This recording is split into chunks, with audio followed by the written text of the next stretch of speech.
Welcome to my video course on engineering FRMCS, where today we will unpack the architectural evolution from legacy core networks to the modern cloud-native 5G system. If you're involved in railway communications, you already know that the leap to the future Railway Mobile Communication System, or FRMCS, isn't just some simple software update. No, we are talking about a fundamental, ground-up redesign of exactly how critical data moves across the tracks.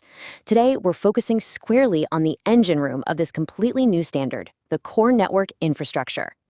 Here's our agenda for today's lecture.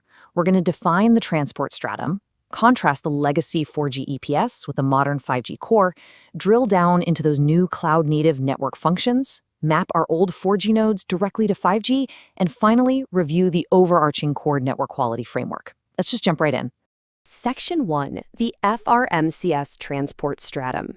Before we get into the weeds of specific functions, we really need to understand where they live within the broader system. Looking at this high-level architecture of the FRMCS light system, you'll see the transport stratum sitting directly beneath the service and application strata. Think of the application stratum up top as your railway-specific tasks, stuff like train control or remote driving. The service stratum is basically the middleware, handling things like group communications and security. But the transport stratum, that is your absolute bedrock. It provides the vital, underlying connectivity based on some strictly indicated quality of service requirements. Honestly, without a bulletproof transport stratum, those mission-critical apps sitting above it literally cannot function safely. To be a bit more precise, the transport stratum utilizes 5G new radio. Its primary job is convergence. I like to think of it as a massive, high-speed, multi-lane highway that seamlessly merges your control plane signaling with your actual user plane payloads. And it securely coordinates all of this totally behind the scenes. So whether a train is using multiple radios or even different access technologies, the transport stratum handles the integration without missing a single beat. Moving right along to Section 2, 4G EPS versus the 5G core. If you're coming from a traditional telecommunications background, this is where the paradigm really shifts. The absolutely crucial shift here is moving from hardware to software. Legacy 4G EPS relied heavily on hardware-centric nodes that had tightly coupled control and user planes. The 5G core throws that out the window and replaces those rigid, clunky boxes with a service-based architecture made entirely of cloud-native functions. By strictly decoupling the control logic from the actual data routing, 5G gives us incredible flexibility.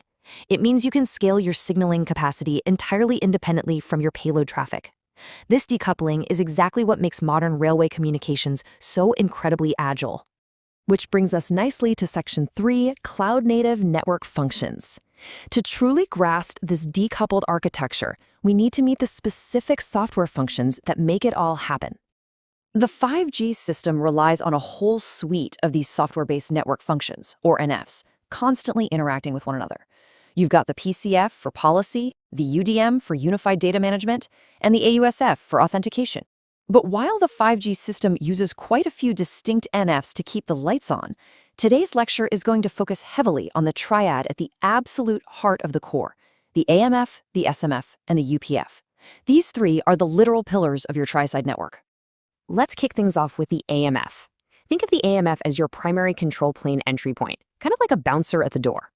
When a train's onboard radio module first tries to connect to the network, it talks directly to the AMF. The AMF securely manages everything from that initial user equipment registration and access authorization all the way to tracking exactly where that train is as it hurtles down the track. It is the ultimate authority on mobility events and reachability within the 5G core. Okay, so once the AMF handles that initial access and authenticates the train, the SMF steps in. The SMF takes over the session management. Most importantly, it acts as the brains of the routing operation. It actively looks at the specific requirements of the data, for instance, evaluating the data network name and the network slicing requirements. And it uses all that info to select the absolute best UPF to handle that specific train's data traffic. And that naturally brings us to the UPF, which is the heavy lifter of the user plane. All of the actual data traffic has to pass through at least one UPF. We're talking whether it's just a few kilobytes of highly critical ETCS signaling meant to instantly stop a train, or if it's gigabytes of high-definition onboard video surveillance being streamed back to a control center. The UPF is the node doing the actual forwarding and routing to the external data network. Basically, it does all the manual labor that the SMF instructs it to do. All right, Section 4, mapping 4G to 5G. For those of you migrating your existing legacy systems, untangling those old nodes is often the biggest hurdle, so let's make it crystal clear. Take a look at this mapping. Notice how the legacy 4G MME's massive, monolithic responsibilities are now split right down the middle in 5G. The mobility aspect goes to the AMF, while session management moves over to the SMF. Simultaneously, the legacy serving gateway and packet data network gateway, your old SGW and PGW, have their user plane duties fully consolidated into the highly efficient 5G UPF. It's a complete structural reorganization, and it's designed specifically for maximum scalability. Now, when you look at a complex PDU session establishment flow, you can actually see these functions interacting in milliseconds. When a train requests a connection, the AMF intercepts it, passes the selection duties over to the SCMF, which then fetches the right policies, and finally establishes the user tunnel with the UPF. This brilliantly decoupled flow is exactly what adapts to our mission-critical railway demands dynamically and, most importantly, safely. Finally, let's wrap up with Section 5, the Core Network Quality Framework. Let's see how this service-based core actually handles quality of service. Because, let's be honest, in a railway environment, delayed data can literally mean a halted train.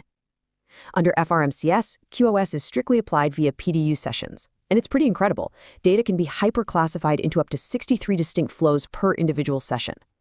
This means a hypercritical break command is perfectly and totally isolated from routine maintenance data.